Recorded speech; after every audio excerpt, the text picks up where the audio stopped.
It's a new year, a great time for intentions. Maybe you've joined me in my previous video where we did some reflections on the last year. And this time I wanted to set some intentions for the new year. So instead of listing my goals and resolutions and lists of to-dos, which are more focused on the future, I'm enjoying the present moment of setting peaceful and gentle intentions, which are less about doing and more about just being. Winter just seems to give us a natural reminder that it's okay to give ourselves this time to slow down, to pause, and think about the new year. And right now, giving myself time to process things is such a gift. January is my favorite moment for inner growth as I work on feeling good from the inside out, as well as giving space for possibility to evolve slowly and quietly into the new year. So I'm used to pushing and doing, so this year is going to be a little different for me. And setting intentions rather than resolutions is a practice that I want to grow into, and something that I can work on every day towards the process of becoming more mindful and present.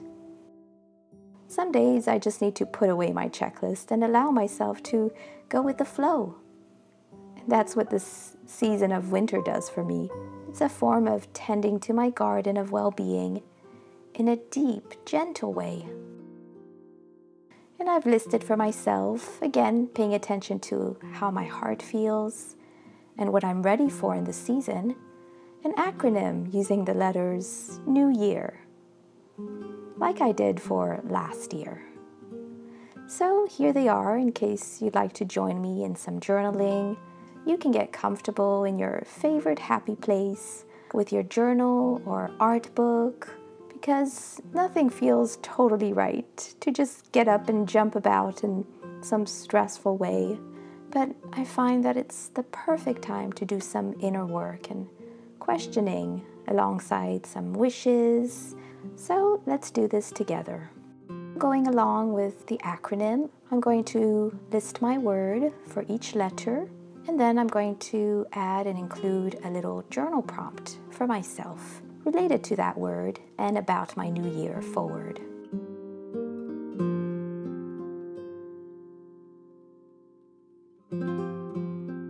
So the first letter is N for nourish. And I've added, what is the best care and nourishment I can give myself this year to become the healthiest me?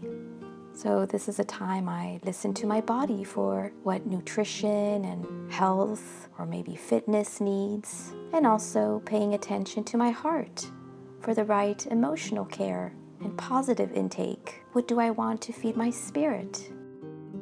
For the letter E, I put expand, and I asked myself, in what ways do I want to stretch myself this new year? I have the opportunity to make this the best year yet, but does it take stepping out of my comfort zone, or maybe facing certain fears? Is there something new I want to learn? So all that for me is some way expanding. For the letter W, I use the word why, because I think it's so important from time to time to review my why, the reason I'm doing what I'm doing today.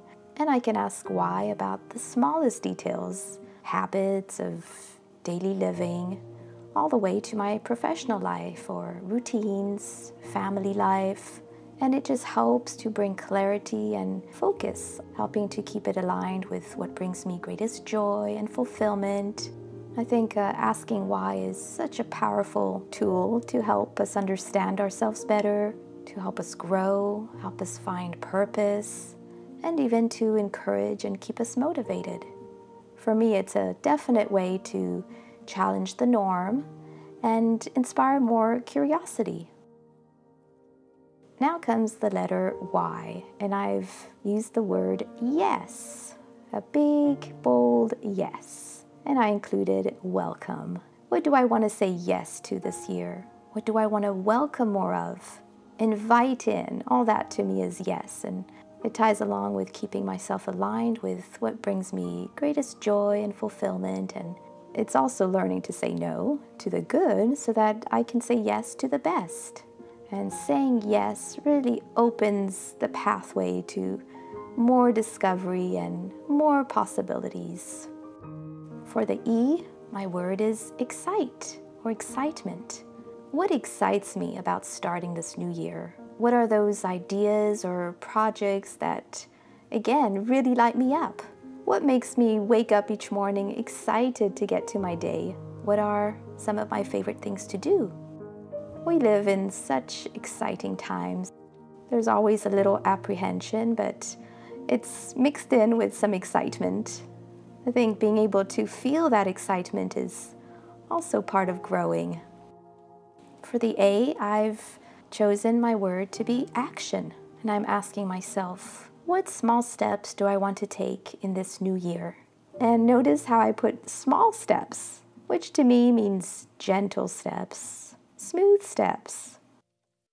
Because we need balance in order to take steps and move forward. So balance is a big part of this action for me. And so maybe I would include loving and kind action steps, to be more precise. And the last letter is R, release. It was a hard one to choose because there were so many that I wanted to include. Release, realize, rediscover, reboot, realign. But finally I chose release because I feel that it's such a big part of welcoming the new year is also being able to release some of the old in order to make space for the new. So I'm asking myself, what do I want to let go of that no longer serves me or aligns with me today? What do I want to release, say goodbye to?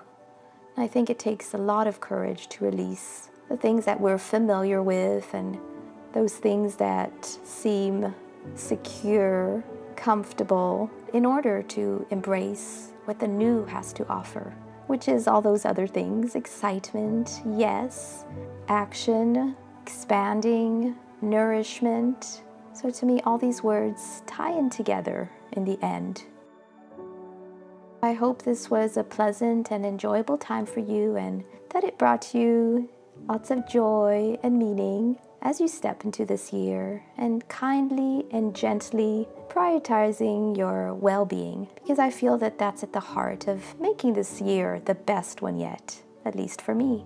And doing those things that make us feel good, that light us up, that bring us joy and satisfaction, that's what's going to make this year great. It's not pushing too hard or setting too many goals. It's just allowing it all to flow in a beautiful sort of way.